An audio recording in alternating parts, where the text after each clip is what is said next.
지난 시간에 예표란 무엇인가, 예표에 대한 여러 가지 일반적인 내용과 우리가 예를 살펴보았는데요. 아브라함 이삭을 모리아 산에서 바치려고 했던 그 사건 자체가 전체가 다 하나의 그리스도의 십자가와 부활을 나타내는 예표적 사건이다. 그래서 우리가 어떻게 그것을 예표로 볼 수 있는지 부분을 살펴보았습니다. 그런데 놀랍게도 그 사건의 하나부터 처음부터 끝까지 거의 매 구절마다 바로 예수 그리스도를 가리키는 그런 예표적 단어 혹은 어떤 문장 그런 표현들이 가득한 것을 우리가 알 수 있었고, 그리고 주제면에서도 그렇고, 그리고 더 중요한 것은 그 사건 직후에 아브라함에게 하신 말씀, 그 말씀이 바로 십자가의 성취를 우리가 염두에 두고 그 말씀을 보았을 때 정말 바로 우리가 알고 있는 그 놀라운 구속적인 진리가 바로 그 말씀으로 재확인되는 그런 놀라운 우리가 것을 볼 수가 있었습니다. 자, 오늘은 우리가 예표의 두 번째 시간으로 이 예표의 어떤 좋은 예로 볼 수 있는 책이 있는데 그것이 바로 룻기입니다. 룻기는 여러 가지 각도에서 혹은 관점에서 많은 분들이 룻기를 이야기를 하고 해석을 하고 하지만 제가 이 강의에서 특별히 바라보는 관점은 바로 구속사적인 예표로 바라보는 룻기입니다. 그래서 이것만이 룻기를 바라볼 수 있는 유일한 어떤 시각, 관점이라는 말은 아니고요.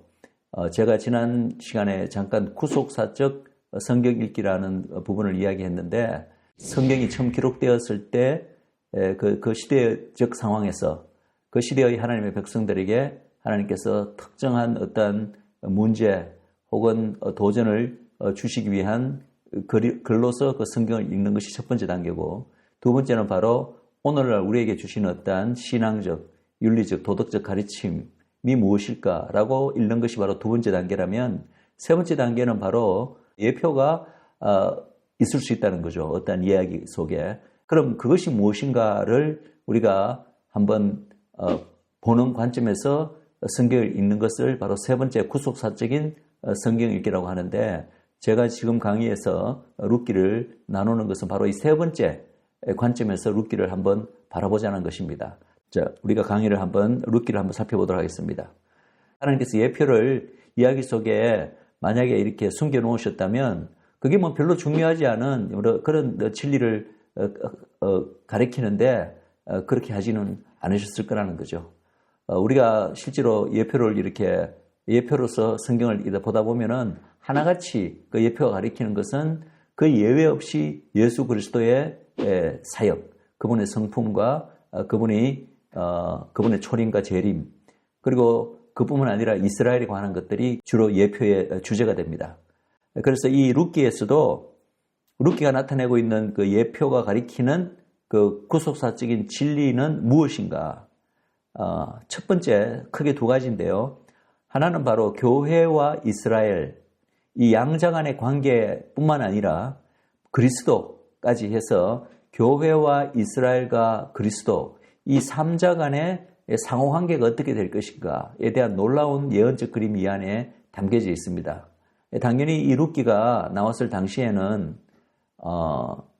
아직 교회도 없었고 아직 그리스도도 이 땅에 오시기 전이잖아요. 그죠? 이스라엘 민족은 있었지만, 그러나 이 안에 벌써 장차 등장하게 될 열방교회, 이방교회와 그리스도, 그리고 이스라엘, 이 삼자 간의 상호관계가 어떻게 되는가, 이 놀라운 그림이 이 안에 들어가 있고, 또 더 놀라운 것은 마지막 때의 이스라엘의 회복에 대한 얘기가 이 안에 숨어 있습니다.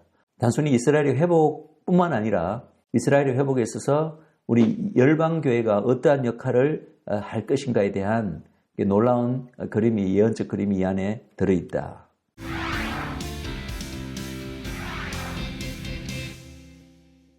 룻기는 유대인들에게 굉장히 중요한 책으로 여겨졌습니다. 그래서 그들은 주로 절기 때마다 읽는 책이 정해져 있는데 룻기는 항상 오순절에 이 룻기를 읽었습니다. 왜냐하면 실제로 룻기가 일어났던 그 시대적 상황이 바로 오순절을 배경으로 룻기가 적혀졌기 때문이죠.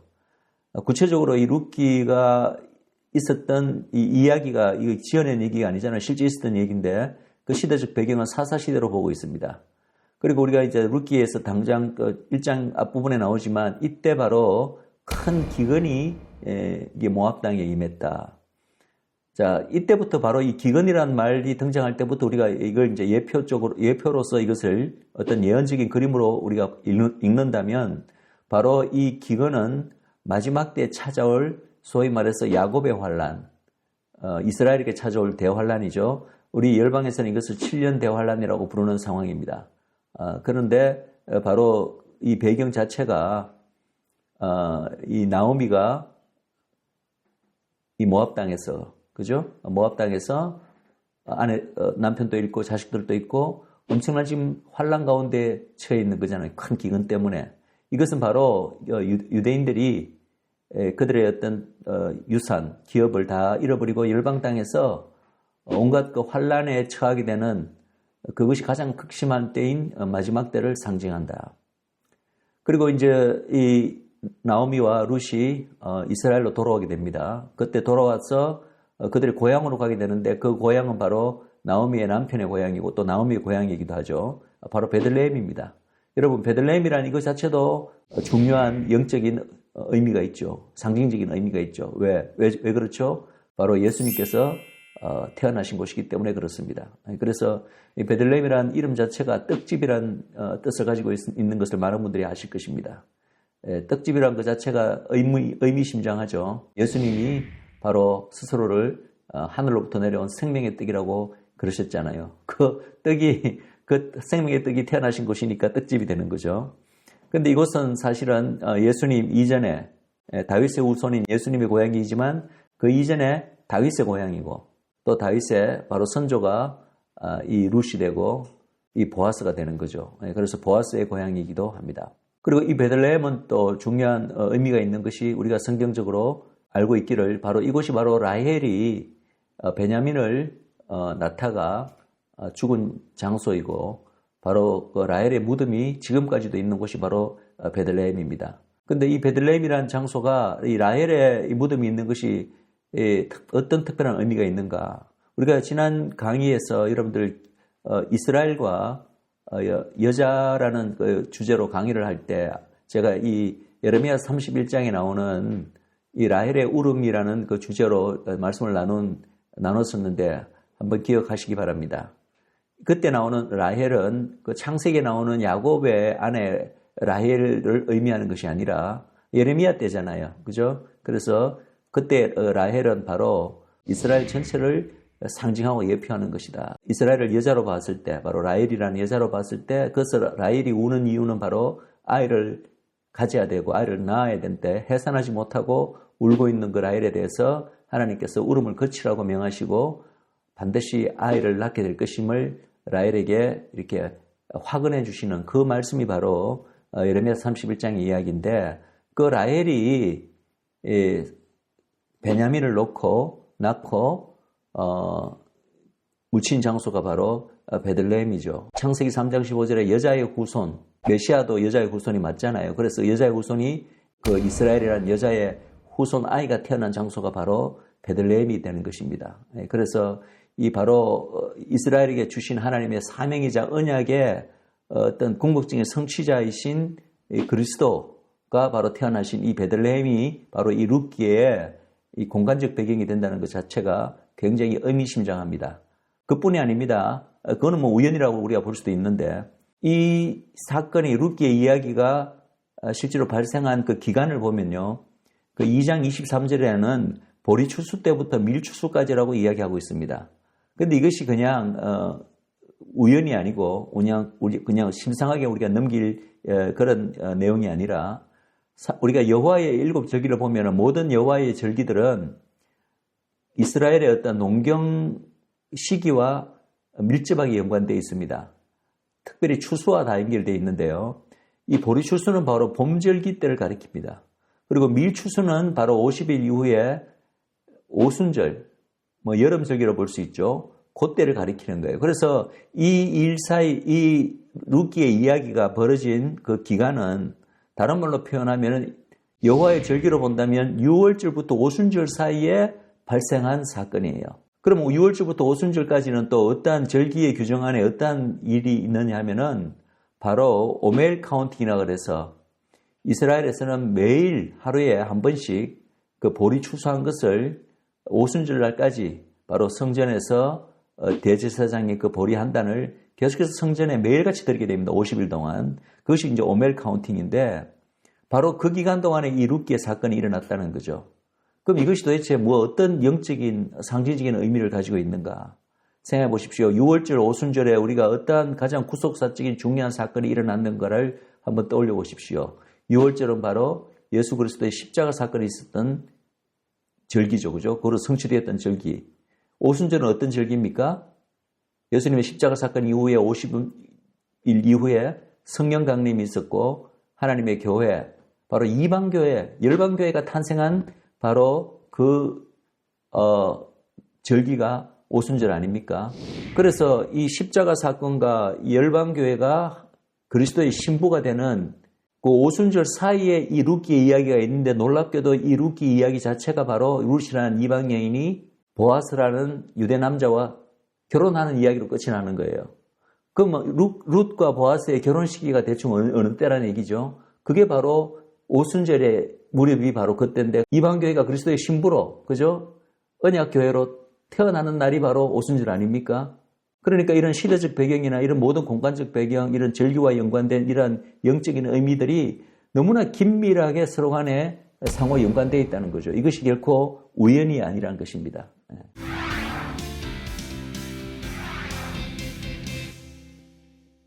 자, 그러면은 우리가 이 예표로 룻기를 보기 때문에 이 룻기의 가장 중요한 주인공들 3명에 대해서 우리가 각각이 누구를 예표하는가를 우리가 먼저 알고 이 룻기를 읽는 것이 참 도움이 됩니다.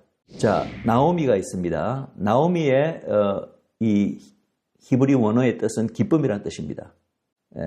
그러나 이 나오미가 예표하는 존재는 어떤 존재냐 하면은 이야기 속에도 등장하지만 사실은 나오미는 스스로의 힘으로는 결코 아이를 낳을 수 없는 이스라엘, 특별히 마지막 때의 이스라엘을 예표합니다.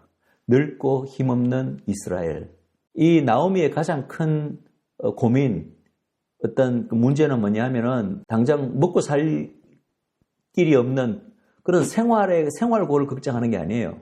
나오미가 이 룻기에서 가지고 있는 가장 큰 문제는 바로 남편이 하나님으로부터 받은 그 유산이 원래는 남편이 죽고 나면 그 아이들에게 전해져야 되는데 그 아이들마저 없기 때문에 그 남편의 유산을 잃어버릴 위기에 처해 있는 것이 나오미가 가지고 있는 가장 큰 문제입니다. 그럼 제일 좋은 해결책은 나오미가 아이를 낳으면 되죠. 그러면 그 아이에게로 남편의 유산이 이어지기 때문에 하나님이 주신 유산을 잃어버리지 않게 되잖아요. 그러나 중요한 것은 이 나오미는 늙고 힘이 없기 때문에 스스로의 힘으로는 아이를 이제는 낳기에 너무 늦었고 어렵다는 것입니다. 지난 강의에서 여자와 이스라엘을 같이 공부할 때요. 여자로서 이스라엘이 가지는 그 가장 큰 사명이 뭐라고 우리가 배웠습니까? 이스라엘의 사명은 한마디로 아이를 낳는 것이다. 아이를 가지는 것이다. 그런데 나오미가 바로 그 이스라엘을 예표하는데 이 나오미의 문제가 뭐라고요? 아이를 가지지 못함으로써 하나님으로부터 받은 소명, 사명, 그 모든 유산을 잃어버릴 위기에 처해 있는 그게 지금 룻기의 배경이 되잖아요. 그것은 곧 바로 그러한 이스라엘을 나타내는 것이다. 그리고 아무도 어디 의지할 데도 없었다. 여호와가 더 이상 친밀하게 이 이스라엘이 언약 백성으로서 그렇게 하나님 옆에 이렇게 딱 붙어있는 이스라엘 상태가 아니기 때문에 의지할 데가 없는 거죠. 중요한 것은 아이를 생산하게 줄 남편이 더 이상 없다. 이스라엘이 종말적으로 마지막 날 하나님께 회복되기 전에는 남편이 없는 과부와 같은 상태라고 성경은 계속 이스라엘을 그렇게 표현하고 있잖아요. 나오미가 바로 그런 상태죠. 뿐만 아니라 처음에 이야기의 배경을 보면은 이방 땅에서 오랫동안 심한 고난을 겪게 됩니다. 거기서 남편도 아이들도 다 잃어버리고 이것이 바로 이방 땅에서 엄청난 고난을 겪었던 바로 이스라엘을 또 우리가 나오미의 모습에서 볼 수 있고 가나안 땅 처음 들어갔을 때부터 하나님이 나누어 주신 그 기업은 어디 다른 족속에게 팔 수도 없고 그죠? 그것은 정말 계속해서 이어져야 되는데 그 받은 기업이라는 것은 땅을 말하는 거죠. 잃어버릴 위기에 처해 있는 것이 나오미가 처한 가장 큰 위기다. 그리고 보십시오. 이 나오미는 스스로 이제 그 고향에 돌아왔을 때 고향 사람들에게 하나님의 손이 나를 치셨다. 그리고 내가 지금 이렇게 비참한 처지에 처한 것은 남편도 아이들도 다 잃어버리고 이 비참한 처지에 처하고 하나님이 주신 그 남편의 유산까지 잃어버릴 위기에 처한 것은 하나님께서 내게 징벌을 가한 것이다. 이런 얘기가 딱 들어맞는 존재가 누구겠습니까? 바로 이스라엘 아닙니까? 하나님이 그 이스라엘을 회복시키는 조건이 뭡니까? 우리가 신명기 공부도 우리가 다 했지만은 그들이 쫓겨간 땅에서 마음이 낮아져서 겸손하게 그들의 죄를 회개하고 그리스도 하나님 앞에서 그들의 완악함과 패역함을 뉘우치면 내가 은혜를 베풀어 그들을 다시 이 땅으로 되돌리리라 회복시키리라. 그게 신명기의 마지막 때의 이스라엘의 회복에 대한 말씀이었잖아요. 그런데 나오미가 지금 딱 그런 상황이에요. 여호와 앞에서 이런 고백을 합니다. 하나님의 손이 나를 치셨다. 내가 지금 하나님께 징벌을 받는 것이다.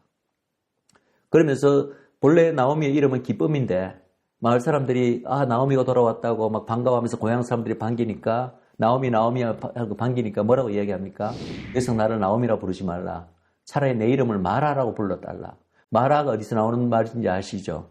이스라엘이 출애굽한 이후에 그죠? 홍해를 건너고 그 물이 써갖고 목이 마른데 그 쓴물을 먹을 수 없었는데 모세가 나뭇가지를 던져서 물이 달게 되었던 그 지역이 바로 마라 아닙니까? 마라의 샘물. 그 마라라는 뜻은 쓰다는 뜻이에요. 그게 기쁨과 쓴 거는 완전히 정반대의 개념이잖아요. 본래는 이 나오미의 이름이 본래는 하나님께서 이스라엘을 언약 백성으로 만드시고 선택하셨을 때는 참으로 아름답고 선하고 좋은 뜻으로 이스라엘을 아마 기쁨으로 하나님께서 여기셨겠지만 정말 마지막 때 회복되기 직전의 이스라엘의 모습은 이렇게 늙고 추하고 온갖 고난으로 지쳐있고 기쁨은커녕 온갖 그 안에 그 쓴 뿌리만 가득한 쓰라림만 가득한 그런 상태가 되어 있다는 거죠. 그게 바로 나오미가 스스로를 마라라고 불러달라. 이것이 바로 나오미가 예표하는 것입니다. 자, 룻은 그 뜻이 히브리 뜻이 친구란 뜻입니다.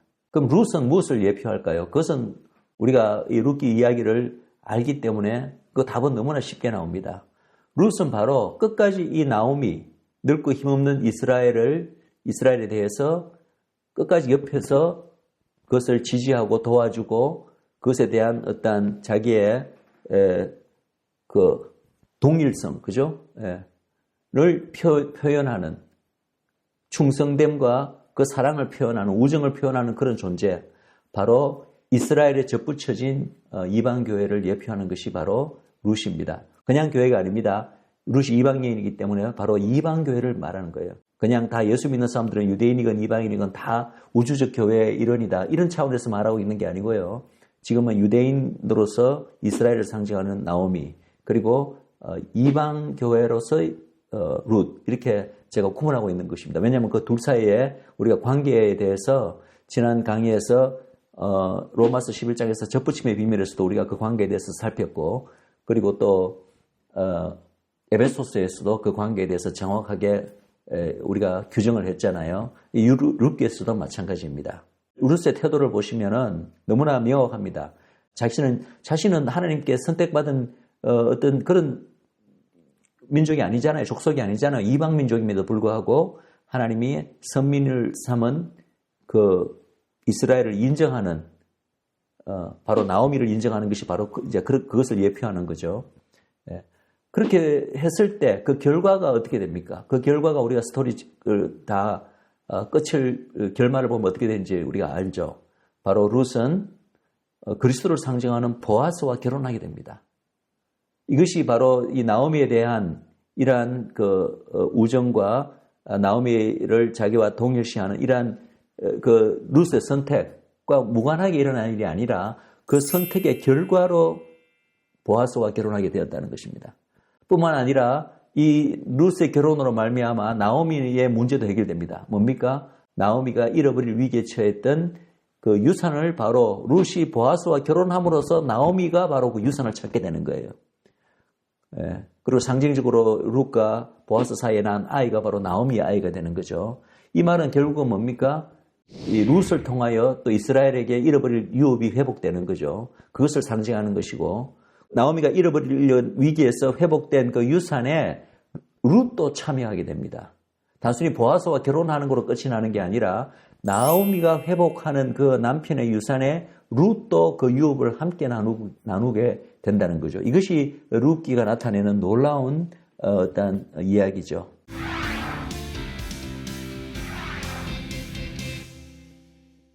우리가 아까 기근을 마지막 때에 오는 대환란으로 우리가 시대적 배경을 그렇게 봤는데 이러한 예표로 바라본다면요.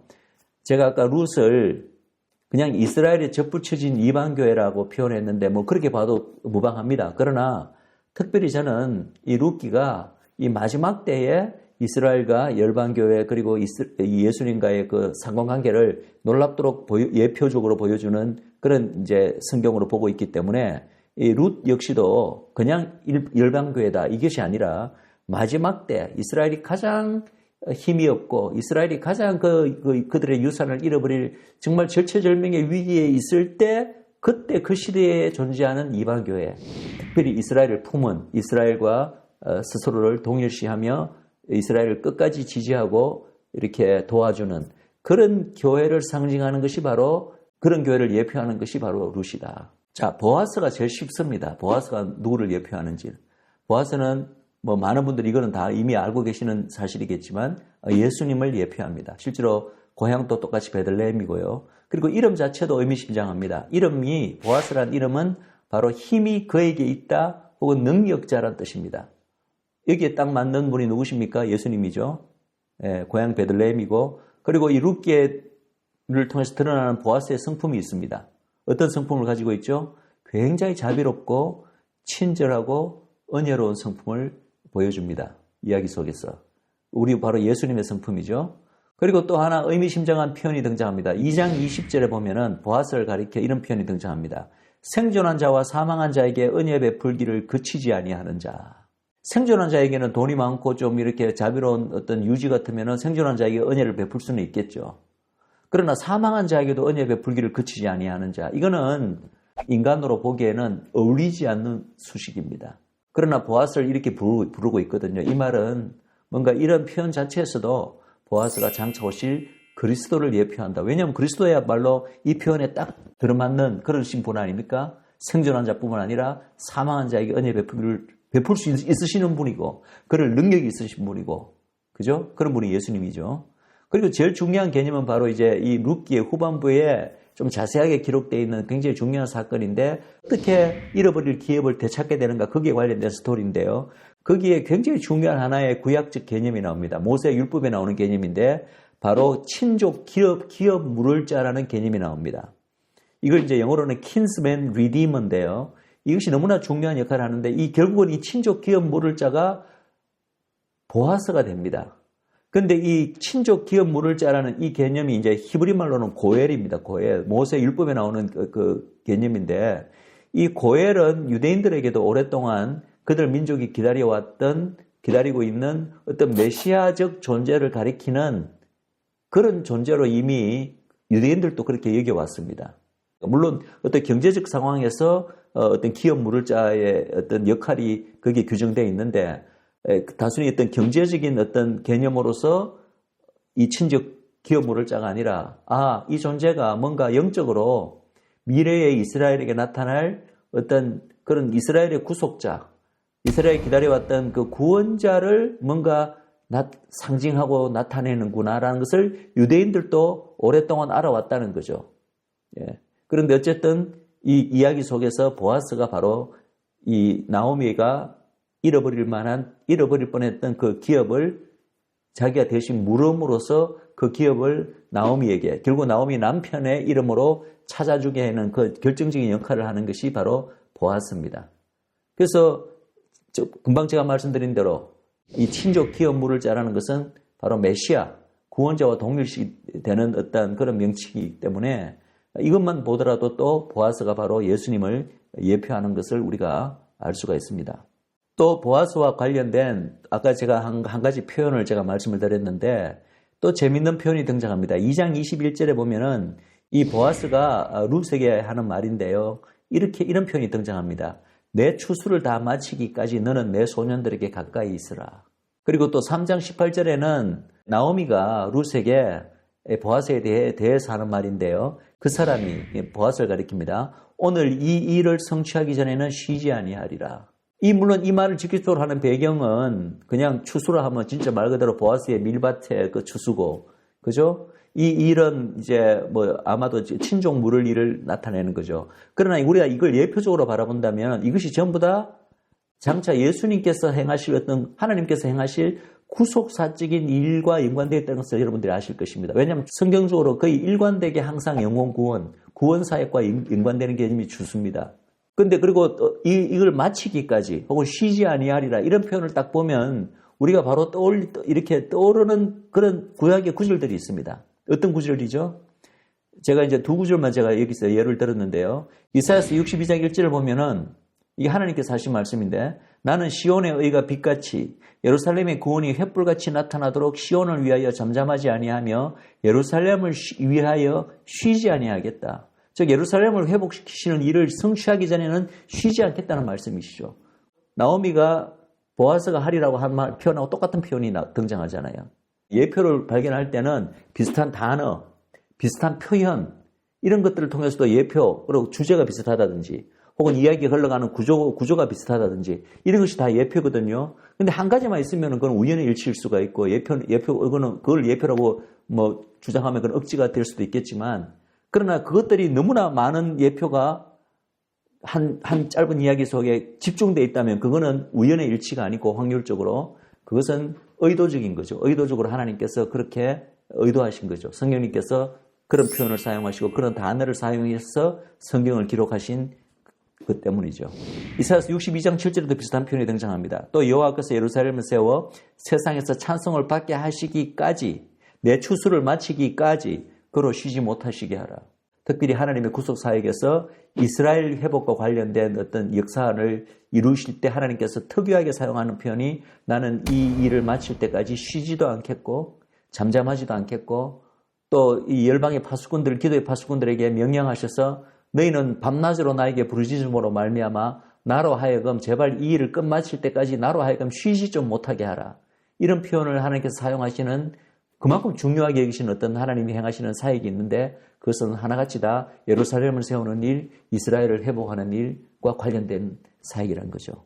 그런데 그러한 것의 어떤 예언적인 그림자를 우리가 이 룻기의 이야기에서 이 보아스의 언행에서 발견한다는 겁니다. 오르바는 아주 중요한 인물은 아니지만 이 룻과 완전히 반대되는 선택을 하는 그런 이제 이 나오미의 며느리잖아요. 근데 이 오르바에 관련해서 좀 재밌는 얘기가 있습니다. 오르바의 이름 자체가 또 의미심장합니다. 뒤통수란 뜻입니다. 룻은 그의 나오미에 대한 고백처럼 이름 자체가 친구예요, 친구. 뒤통수 하면 우리가 바로 떠오르는 그 어떤 이미지가 있죠. 뒤통수 치는 거. 그죠? 이 나오미가 가장 도움이 절박하고, 그죠? 고리무원의 처지에서, 물론 먼저 떠나라고 하죠. 며느리들을 생각해서, 너희들 이제 새 남편 만나서 아주 젊으니까, 너희들 살 길을 찾아 떠나라고, 나오미는 그렇게 할 수 있지만, 그렇게 말한다고 그대로 떠나는 이 오르바의 행동은 사실은, 그 나오미의 그 사랑과 친절과 그 모든 신의를 배신하고 뒤통수를 치는 행위라고 하는 거죠. 이거는 성경에는 등장하지 않는 얘기지만 유대 전성에는요, 이 오르바가 결국은 떠나서 재혼을 하게 됩니다. 재혼을 하게 되어서 아이를 낳게 되는데 그 아이가 누군지 아십니까? 오르바가 낳는 아이가 유대 전성에 의하면 바로 다윗과 골리앗에서 그 골리앗이 이 오르바가 낳는 아이라고 그렇게 어느 유대 전성에서는 주장을 합니다. 룻은 이스라엘의 친구로서 가장 이스라엘이 힘들 때 같이 남는 반면에 이 한 번의 선택에서 반대의 선택을 한 오르바는 결국은 결실이 어떻게 됩니까? 이스라엘이 가장 반대되는 그런 어떠한 존재를 오히려 나중에 낳게 되는, 만약에 전성이 맞다면, 이거 참 아이러니하진 않죠. 그러나 참 재밌는 부분이라고 생각합니다.